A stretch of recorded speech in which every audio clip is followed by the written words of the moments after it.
কাল রাতে না অনেক আগে খেয়ে ফেলেছিলাম, সেই জন্য সকালবেলা ঘুম থেকে উঠতে না উঠতেই একদম পছন্দের ব্রেকফাস্টটা দেখে এত খিদে পেয়ে গিয়েছে যে ফ্রেশ হয়ে এসে আগে খেতে বসে পড়েছি। হ্যালো এভরিওয়ান, আমি অতসী, আমি নিয়ে চলে আসলাম আবারও একটা ব্লগ। সবাই কেমন আছো?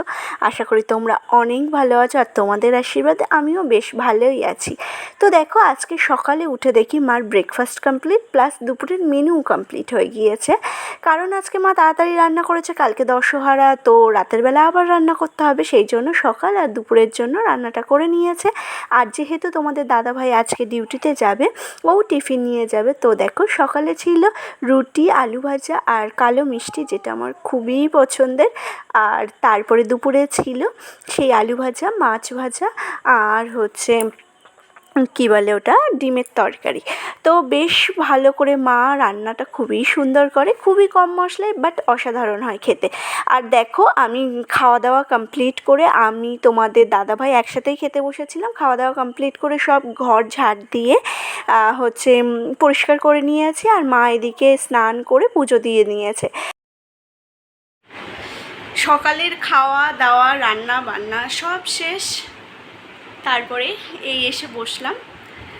আজকে অনেক সকাল সকাল হয়ে গিয়েছে সব কিছু, কেননা হচ্ছে কালকে দশহারা, দশহারাতে তো রান্না করতে নেই, সেই জন্য রাতের বেলা রান্না করে ওই জল ঢেলে রাখবে ভাতে, সেটা যে খাবে খাবে, আর যে না খাবে তরকারি টরকারি সব রাতেই করে রাখতে হবে।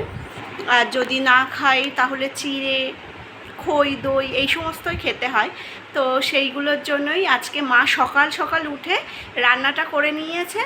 আর যেহেতু গ্যাস নেই, উনুনে করতে হবে, তাই তাড়াতাড়ি করে রৌদ্র ওঠার আগে মা হচ্ছে উঠে দেখি রান্নাবান্না করা হয়ে গিয়েছে। আর তোমাদের দাদাভাইও চলে যাবে, সুতরাং ওরও টিফিন কিছু লাগবে, ওর জন্য রুটি, আলু ভাজা করা হয়ে গিয়েছে। আর সেটাই আমরা তো সকালে ব্রেকফাস্ট করলাম, দেখতেই পেলে। বাবা, যা প্রচণ্ড গরম পড়ছে সে আর বলার মতো না। মানে বৃষ্টি যখন হচ্ছে তো হচ্ছে, আর বৃষ্টি যখন হচ্ছে না তখন আর মানে ঘরে বসা যাচ্ছে না, এরকম একটা অবস্থা, এত গরম। আর বৃষ্টি যখন হচ্ছে তো তখন ওয়েদার ঠান্ডা হয়ে যাচ্ছে, এরকম ব্যাপার।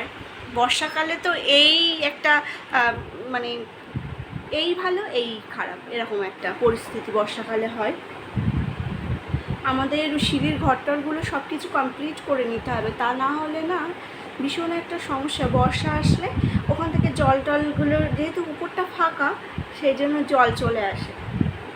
রান্নাঘর, সিঁড়ির ঘরটর যত তাড়াতাড়ি সম্ভব করে নিতে হবে, তোমাদের দাদাভাই বলছিল। এখন দেখা যাক কবে কী করে। আমরা না আমি বরাবরই কোনো দিনই ওর উপর কোনো কিছুতে প্রেশার ক্রিয়েট করি না, যে হ্যাঁ এইটা এক্ষুনি করো বা এটা আমাকে এক্ষুনি এনে দাও, এরকমটা বলি না। কোনো কিছু প্রয়োজন হলে তখন সেটা বলি যে হ্যাঁ এইটা আমার প্রয়োজন, আর ও একবার শোনাতেই হচ্ছে এনে দেয়। তবে আমি নিজে থেকে কোনো প্রেশার ক্রিয়েট করি না, আমার যেন ওটা ভালো লাগে না।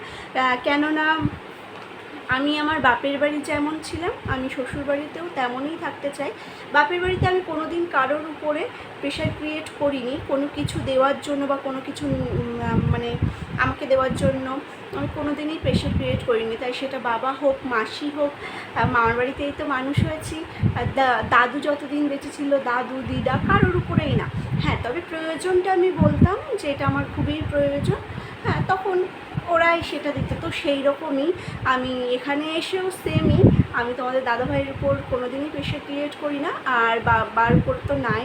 বাবা প্রতিদিন কাজ থেকে এসে আমাকে 50 টাকা 100 টাকা করে দেয় ঘটে জমানোর জন্য, যেটা আমার দাদু দিত, তো সেটা বাবা প্রতিদিনই দেয়। সুতরাং বাবার কাছে আমি এক্সট্রা করে হ্যাঁ আবদার করি। যখন বাজারে যাই বাবা জিজ্ঞাসা করে কী খাবার আনবো, হ্যাঁ তখন ওরা কেউই কোনো সময় খালি হাতে আসে না, তাই সেটা আমার শাশুড়ি মাই হোক না কেন। আমার শাশুড়ি মা এখান থেকে একটু পাড়ার দোকানে গেলেও 5 টাকার যাই পাওয়া যায় পাড়ার দোকানে, 5 টাকার লাড্ডু, গজা, তাই নিয়ে আসে আমার জন্য। আর সেটাই আমার ভীষণই ভালো লাগে। আমার মনে হয় এই ছোটোখাটো না চেয়ে পাওয়া জিনিসটার আনন্দ অধিক হয়ে থাকে যে চেয়ে কোনো জিনিস পাওয়ার থেকে। প্রচণ্ড গরম বাবা, দেখো গরম, মানে ঘেমে স্নান হয়ে যাচ্ছে। একটু আগে স্নান করে বার হয়েছি, তারপরেও ঘেমে যেন জল পড়ছে, এরকম একটা অবস্থা। তো ভিডিওটা তোমরা স্কিপ না করে দেখতে থাকো। আর আমার ভিডিও কেমন লাগছে তোমাদের অবশ্যই কমেন্টে জানিও। ভালো লাগলে প্লিজ একটু সাবস্ক্রাইব করো, লাইক কমেন্ট করো। তো চলো দেখতে থাকো। ঘুম থেকে উঠে পড়েছি, এখন বাজে 5:30। তো কালকে তো দশহারা, তো দশহারাতে রান্নাবান্না করতে নেই, একদম সেই পুজো শেষ হবে বিকেলবেলার দিকে, মানে এরকম টাইমে রান্নাবান্না করতে পারো। তা এবার সকাল থেকে খাওয়ার জন্য আগে থেকে রান্না করে রাখা হবে, মানে রাতের বেলায় রান্না হবে। মা বললো আলু ভাজা হবে, তো এখন গিয়ে আলু কাটবো। তা ভাবছি একটু বসে নেই, তারপরে যাব। আর আজকে না অনেক তাড়াতাড়ি খেয়ে নিয়েছিলাম, তো ঘুম থেকে উঠেই কেমন একটা খিদে পেয়ে গিয়েছে, তাই আবার হচ্ছে একটু জল বিস্কুট খেলাম। আর আমার এই চোখটা ভীষণ অসুবিধা হচ্ছে, মানে ঘুমিয়ে থাকলে ঘুম থেকে উঠলে ঠিক হয়ে যাচ্ছে, তা না হলে চোখটা ব্যথা হচ্ছে, চোখ এরকম বন্ধ করা যাচ্ছে না, এই উপর সাইডে ফুলে যাচ্ছে। কি জানি কি হলো, পাওয়ারের কিছু হয়েছে কিনা সেটা দেখতে হবে, হয়তো বেড়েছে না হয় কমেছে, কিছু একটা হয়েছে। এখন দেখা যাক কি হয়। কালকে তো নাম লেখানোর কথা আছে, তোমাদের দাদাভাই কালকে নাম লিখিয়ে দেবে আমার আর মার দুজনের একসাথেই। মারও চোখ দিয়ে হঠাৎ করে জল পড়ছে আর ব্যথা হয়েছে, আর আমারটা ব্যথা হয়েছে আর কেমন জানি লাল হয়ে গিয়েছে। এই একটু আগে ঘুম থেকে উঠেছি, এখন ঠিক হয়ে গিয়েছে, আবার কিছুক্ষণ পরের থেকে আর শুরু হয়ে যাবে। আর লাইটে একদমই যাওয়া যাচ্ছে না, মানে লাইটে গেলে বেশি আর কি চোখ ব্যথা করছে, আর কেমন একটা কনকন কনকন মতো করছে। টিভির দিকে তাকানো যাচ্ছে না, ফোনের দিকে তাকানো যাচ্ছে না, এরকম একটা ব্যাপার। তো একটু পরে সন্ধে হয়ে যাবে, কোনে এখনই যাব, আলুগুলো কেটে নেব, আলু ভাজা। আর দেখি মা কি বলে আর কি করে, কিছু আরেকটা তো করতে হবে, ভাত করে ওটা ভাতের মধ্যে জল দিয়ে দিতে হবে, তা না হলে তো হবে না। যাই দেখি কি করতে হবে। যেহেতু আলু ভাজা হবে সেই জন্য আলুগুলো একদম লম্বা লম্বা করে পাতলা পাতলা করে কেটে নিয়েছি, আর আলুটা ধুয়ে লবণ মাখিয়ে রেখে দিয়েছি। এটা আমার শাশুড়ি মায়ের বক্তব্য যে লবণ মাখিয়ে সবজি রেখে দিলে সেটা নরম হয়ে যায়, খুব কম সময়ে ভাজা হয়ে যায়, প্লাস গ্যাসটাও কম পড়ে। তারপরে দেখো পটল ভাজা হবে, তাই পটল কেটে রেখেছি, আর হচ্ছে আলু সেদ্ধ দেবে, সেই আলুগুলো 5টা মতো ছোটো ছোটো আলু তো রেখে দিয়েছি। আর এগুলো সব চন্দ্রমুখী আলু, খেতে বেশ ভালো লাগে। আর দেখো সন্ধ্যাবেলা খিদে পেয়েছে, সেই জন্য আমি আর মা বাড়িতে আছে, আর তো কেউ নেই, বাবা একটু পরে আসবে। তো 2 প্যাকেট ইপি বানিয়েছিলাম আর একটা ডিম দিয়ে, খুব সিম্পলভাবে এখানে আমি নিয়ে বসে পড়েছি, আর মাকেও দিয়ে দিয়েছি, মাও খাচ্ছে বাইরে। মা যেহেতু ভাত বসিয়ে দিয়েছে সেই জন্য মা আর কি ওখানেই আছে, আর আমি ঘরে এনে পাখার তলায় বসে খাচ্ছিলাম। টিভি চলছে, টিভিটা দেখছিলাম, কৃষ্ণ হচ্ছিল। আজকে রামায়ণটার সময় কারেন্ট চলে গিয়েছে, সেই জন্য ঠিকঠাক মতো দেখা হয়নি। তারপরে খেয়ে দিয়ে আমি বসেছিলাম, মার এদিকে সব রান্না হয়ে গিয়েছে, আমি আর মা দুজন মিলে গল্পই করছিলাম সব কিছু বিষয় নিয়ে। তো এই ছিল আমার আজকের ভিডিও। সবাই ভালো থেকো, সুস্থ থেকো, দেখা হচ্ছে একটা নেক্সট ভিডিওতে।